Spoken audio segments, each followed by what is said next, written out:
There's one roguelite genre that I'm always keeping my eyes on in terms of games to play, and it's the top-down / twin-stick shooter genre. That's a game like Enter the Gungeon. I've played a few of them here and there like ak-xolotl, but I've still missed some of the most popular ones like Nuclear Throne, which I do want to play when I have some time.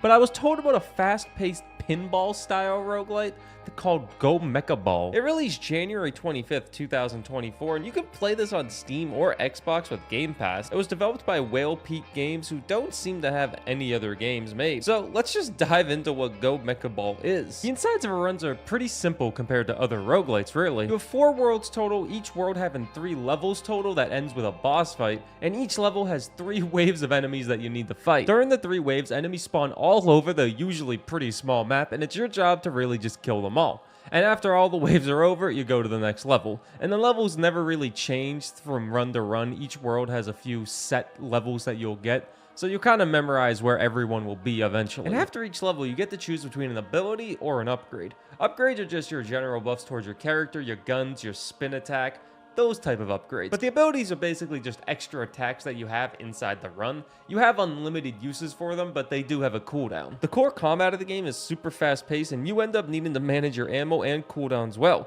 as the only way to get ammo back is from boosting into an enemy while you're in ball form. Luckily, the boost cooldown is only a couple seconds and can be upgraded, but if you're not careful, you'll end up waiting around the boost while dodging attacks. And lastly, all the enemies drop 2 different currencies, one to buy in shops and one to get upgrades outside of a run. The shops only appear before bosses and have 3 items total, along with being able to slowly buy the other characters. But once the characters are bought, the shop only has 3 items, and you need to hope it has health, as health is very rare to get as a drop, and even buying it in the shop doesn't fully heal you. But all in all, the insides of a run are simple, the bosses don't change and get a bit harder with difficulty enhancers, but enemies also never really change, and it's the same few every single run. You see new ones as the game gets further, but after a few runs, you've seen everything in terms of enemies. And outside of a run, the game doesn't really have anything besides upgrades, which aren't really upgrades, and they're just more so items that you buy so you can get them in future runs. The upgrades you can end up buying are upgrades inside of a run you can get, weapons, and just abilities, you know, the simple things. The game also allows you to see difficulty enhancers and replay the tutorial anytime you want.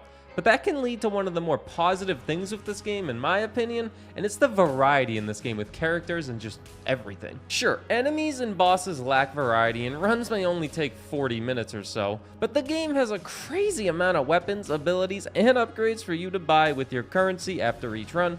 It has 4 characters total, all with different starting stats in collision, gun, and ability damage, along with starting HP. I will say that the variety is great, and after playing a few hours, the unlocks start becoming a lot more expensive, but a lot more useful. I feel if someone was to try to get all the achievements in this game, the last ones would be unlocking everything, as it has about 25 guns and abilities and what seems like 40 upgrades. It helps keep the game feeling a little fresh, as enemies and bosses never change. But something else that will add a lot more replayability to any game if it's done right, especially roguelites, is difficulty enhancers.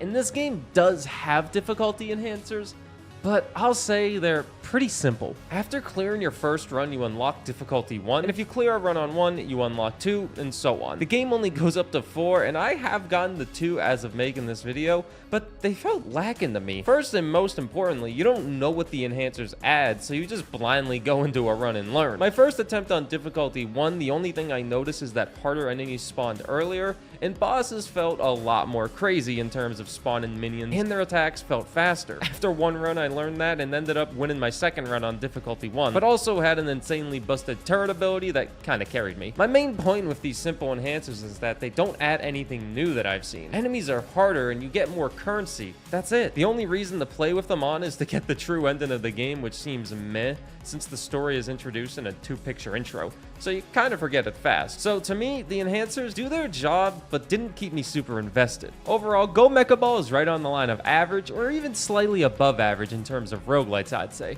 The fast-paced gameplay is very unique for sure, as the only thing I can really compare this gameplay to is playing Hammond in Overwatch 2, and I'll take this any day of the week, as A, I stink at Overwatch 2 and don't really like it that much. I'm not really big in those live service games. And B, when I did play Overwatch back in the day, I was absolutely horrible at Hammond. But the lack of variety in bosses, enemies, and levels gets made up for with abilities, guns, and upgrades. It just may not be enough to keep most people engaged for more than a few runs. And it being close to $20 US, I can say it could be hard to justify that price for how much you end up playing. But if you have Xbox Game Pass, or you're a really big fan of twin-stick shooters, I'd say give this one a shot. I wouldn't compare it to something like Enter the Gungeon or even ak-xolotl after playing it, but with my time, I am happy with it and would say it's an above-average roguelite with its core gameplay alone. Thanks for watching this quick review on Go Mecha Ball. As always, an extra special shout out to the people that support me on Patreon still.